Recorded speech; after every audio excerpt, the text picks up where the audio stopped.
Olá, pessoal. Eu sou a doutora Ângela Ronda, médica pneumologista, líder de programas educacionais da Fundação Proar e médica voluntária na reabilitação pulmonar da Unifesp. A gente vai conversar aqui um pouquinho sobre dispositivos inalatórios e vias aéreas. Super importante no tratamento das doenças respiratórias, principalmente asma e DPOC. E vocês vão entender por quê, e vocês vão ver por que é importante saber como utilizar e por que utilizá-los, tá bom? Essas são minhas declarações de conflitos de interesse. Eu sempre digo que meu único e principal interesse é que as doenças respiratórias sejam diagnosticadas mais cedo, mais precocemente, e assim os pacientes recebam um tratamento adequado e consigam melhorar sua qualidade de vida, porque hoje temos tratamentos excelentes e muitos deles já disponíveis, inclusive, na farmácia pública, tá bom? E aí a pergunta é, qual a melhor via de tratamento para as doenças respiratórias? E eu já respondo de cara para vocês. É a via inalatória, principalmente a asma e DPOC, tá? E eu vou explicar e vocês vão entender e ter informações para ver por que é que vocês têm que usar a via inalatória, né? Porque antigamente muita gente ficava preocupada, né? Ah, esse negócio de bombinha, não, bombinha mata, vicia, faz mal pro coração. E vocês vão ver que não é nada disso. E muito pelo contrário, hoje a melhor via para tratamento das doenças respiratórias, asma e DPOC, que são doenças crônicas, medicamentos que a gente tem que usar todos os dias, são os medicamentos disponibilizados para via respiratória. E aí vocês vão entender por quê. E aí, o tamanho da partícula faz diferença. E aí vocês devem ter pensado, né? Por que é que a gente tem tantos dispositivos inalatórios? Porque vários estudos foram feitos, e aí a gente vê que o tamanho da partícula é uma delas que faz diferença no seu tratamento. Por quê? Quanto menor o tamanho da partícula, vamos lembrar que o tratamento da asma e da DPOC, a medicação ela é respirada para dentro do pulmão. Então, quanto menor a partícula, melhor ela vai chegar na parte mais externa do pulmão. Então, ela consegue se espalhar pelo pulmão inteiro, tá? Então, você vê aqui, ó, 1,5, 3 e 6. Quando a partícula é maior, olha só, a medicação ela acaba ficando depositada mais na via aérea central. Além disso, é importante que você faça a técnica inalatória correta, tá bom? E por que tudo isso acontece? Então, vamos lembrar ali, se você for um profissional de saúde, vamos lembrar da anatomia, de como é a árvore respiratória, e se você é um paciente e não conhece, eu vou te explicar. A gente fala árvore respiratória porque o nosso pulmão é como se fosse uma árvore mesmo, só que invertida, né? A gente tem o tronco principal, que é a traqueia, depois a gente tem os dois troncos outros principais, que são os brônquios principais, o direito e o esquerdo. E aí os galhos menores, né? Os brônquios menores, depois os bronquíolos, que são os galinhos mais fininhos, e lá no finalzinho tem os alvéolos, que são as folhinhas. E é como se fosse mesmo as folhas, porque é onde tem a troca do oxigênio e do gás carbônico, tá? E aí, por que isso tudo é importante? Por que o tamanho da partícula é importante? Então, olha só, se a gente for olhar o diâmetro lá do tronco principal até a parte mais fininha da árvore respiratória, esse diâmetro, né? Então, a parte onde o ar vai passar, ele vai do maior para o menor, ficando bem fininho lá. Então, o tamanho da partícula é muito importante. E aí vocês vão falar assim, tá, realmente é bem importante.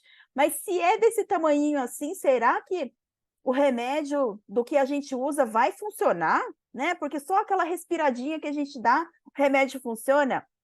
Então, eu vou passar uma informação muito importante para vocês entenderem por que é que a medicação, inclusive vocês viram na caixinha, a medicação ela é mcg, ela é microgramas, ela é menor do que o remédio que você toma ali em comprimido, xarope, injeção, que normalmente é miligrama, né? É mg, é 1000 vezes menor, que é uma dose bem pequenininha. Vocês vão falar assim, não, isso é bom, né? Porque por exemplo, para o tratamento da asma, a gente usa o corticoide inalatório, porque a asma é uma doença inflamatória e crônica. Se ela é uma doença inflamatória, a gente tem que usar um anti-inflamatório para tratar, certo? O anti-inflamatório para ser utilizado é o corticoide, mas é o corticoide inalatório, porque é essa dose pequenininha. Aí vocês vão falar assim, nossa, Ângela, mas se é uma dose tão pequenininha assim, vai funcionar? Vai funcionar.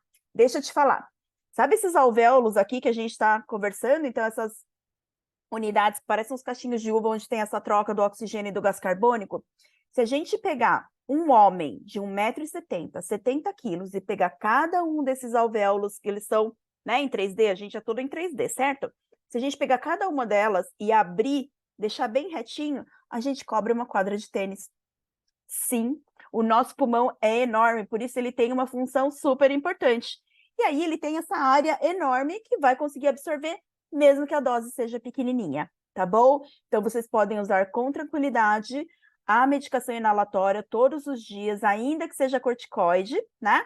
Porque a dose é muito pequenininha e ela fica ali na via respiratória mesmo, o que vai para a corrente sanguínea é muito pequeno.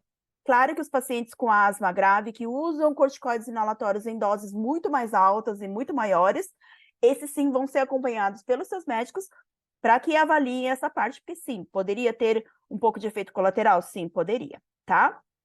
Mas na dose padrão que a gente tem hoje para 80% dos pacientes aí, é super seguro, tá? A única coisa que vocês precisam realmente cuidar é o corticoide que fica na boca, que vocês precisam enxaguar. Isso vocês já viram, né? E aí, o que a gente sempre leva em consideração para escolher um dispositivo inalatório? Então, primeira coisa é sempre ver se esse dispositivo é adequado para o paciente, se o paciente entende, né? E se você, paciente, entende como que tem que utilizar.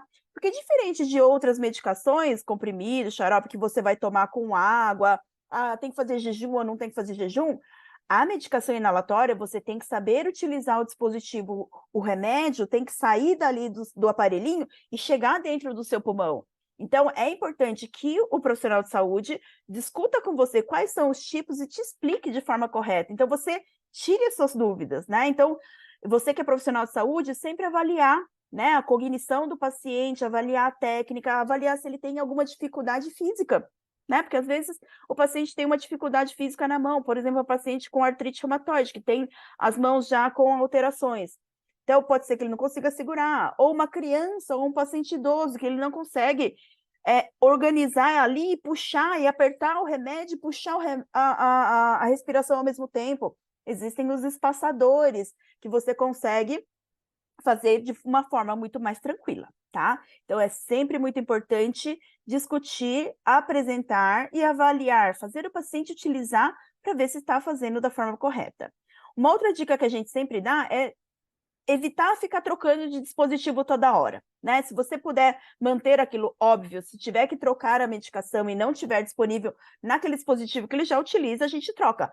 Mas é sempre importante tentar manter um mesmo dispositivo para que esse paciente já acostume. E por último, sempre, em toda consulta, deve ser reavaliado. O paciente deve mostrar como que ele vai utilizar, como que ele está utilizando a medicação em casa, porque muitas vezes o tratamento não depende só do tipo do remédio, mas se o remédio está chegando certinho dentro do pulmão. Então, você, profissional de saúde, sempre cheque em todas as consultas a forma como o paciente está utilizando a medicação. Se você for um farmacêutico, por exemplo, na hora que fizer a dispensação da medicação, pergunte para o paciente se ele sabe utilizar, se ele faz a técnica correta. Se ele não souber, por favor, explique, né? Isso é super importante. E você, paciente, leve sempre na consulta o seu dispositivo inalatório para que o médico ou o profissional de saúde que está ali te acompanhando veja se você está utilizando da forma correta. Ainda que você utilize há muitos anos, tá bom? Porque sempre vai ter uma dica ali que o profissional pode te ajudar. E aí a gente tem basicamente três tipos de dispositivos inalatórios: em pó, spray ou aerosol ou névoa. E sim, temos os nebulizadores, tá? Mas basicamente pó, spray e névoa. E aí, a forma de utilizar qualquer um deles vai ser sempre da mesma forma, que é o quê? Essa medicação que está naquele dispositivo chegar dentro do seu pulmão e ser absorvida ali dentro do seu pulmão. Então, o que a gente faz? Primeiro, você vai olhar o seu dispositivo. Uma dica muito importante que muita gente não sabe. Se o dispositivo tem contador, dê uma olhada no contador de doses. Se o contador já tiver chegado no zero, ainda que você sinta o gosto da medicação na boca, ainda que saia um jatinho de spray, não existe mais remédio, tá? Pode ser que seja só o pó ou seja só o spray, mas já tenha acabado o remédio. Então, muito importante. Zerou, chegou no vermelhinho, tá marcado zero, ou ali que você sabe que é o marcador dizendo que que acabou o remédio, troque. mesmo que você ache que tem medicação, tá? Porque muitas vezes a gente já fez até um teste. Por exemplo, aqueles dispositivos inalatórios de spray, quando a gente vai ali e chega no contador no zero, alguns dispositivos têm ainda 30 jatos, mas é só gás, não tem mais remédios. Então, imagina, você pode ficar quase um mês sem medicação, e aí você não sabe por que que seu pulmão não está melhorando, tá bom? Então, sempre olhar o contador de doses. Segunda parte, se o dispositivo está pronto. Então, se, por exemplo, se for um dispositivo de spray, a gente tem que sempre agitar bem a medicação. Por que tem que agitar a medicação? Porque dentro daquele dispositivo tem gás e tem o remédio em líquido. O medicamento precisa se misturar no gás para o gás poder conduzir a medicação até dentro do pulmão. Então, sempre agitar bem a medicação, tá? A outra coisa, destampar o dispositivo, abrir o dispositivo, tirar a tampa. Você tá dando risada? Parece óbvio, né? Eu sempre falo, o óbvio ele não é óbvio. Teve uma vez um paciente que veio e ele falou, olha, não está resolvendo, a medicação não está funcionando. Quando a gente pediu para ele mostrar, o que ele estava fazendo? Ele agitava o dispositivo, colocava na boca, mas ele não tirou a tampa. Então, a medicação acabou ficando toda na tampa. Então, sempre destampar o dispositivo. Terceiro ponto muito importante, esvaziar o pulmão para que você possa respirar de volta o remédio. Então, vamos pensar, nosso pulmão é como se fosse um copo com água, um copo. Quando você já tem água dentro e quer colocar mais água, vai caber uma certa quantidade. Se você quer que caiba mais água, você vai esvaziar o copo, certo? Então, solta o ar pela boca, ajusta o dispositivo direitinho. Todos os dispositivos, eles têm sempre um bocal, né? Seja ele spray, seja ele em pó, ou seja em névoa. Tem o bocal certinho onde você coloca a sua boca. Ajustou? Fecha direitinho e puxa. Se for um medicamento em pó, você vai puxar rápido e com força. Se for um dispositivo em spray ou névoa, você vai respirar, você vai puxar longo e constante, tá bom? Então, colocou lá no entorno do bocal, puxou. Depois disso, o que você tem que fazer? Segura o ar. Conta até 10. Por quê? Porque se você puxa a medicação, respira em seguida, parte do remédio foi embora, tá? Então, puxou, segura para o medicamento ir até lá no finalzinho do seu pulmão, tá bom? E aí você solta o ar. Outra dica muito importante, se está prescrito para você que você utilize 2 jatos, por exemplo, de uma medicação, você tem que fazer um jato primeiro, contar lá, soltar o ar, preparar e fazer a segunda dose, tá bom? Não adianta fazer 2 doses de uma vez, uma vai perder. Então, você faz uma primeiro, segura, depois repete a segunda dose. Idem para o pó, idem para a névoa, tá bom? Toda vez que tiver prescrito 2, você sempre puxa, segura o 10, e aí depois você solta. Perfeito? Aí fechou, limpa com paninho seco, guarda para a próxima dose. Combinado? E aí a gente fez para vocês todos os dispositivos. A gente pegou os vídeos das empresas que têm a orientação da forma correta de como você vai utilizar cada um dos dispositivos, porque são vários, né? Então, você vai olhar ali qual é o dispositivo que você tem e seguir e ver direitinho como você tem que utilizar, tá bom? Cuide bem de você, utilize sua medicação da forma correta como foi prescrita e tenho certeza que você vai ficar super bem.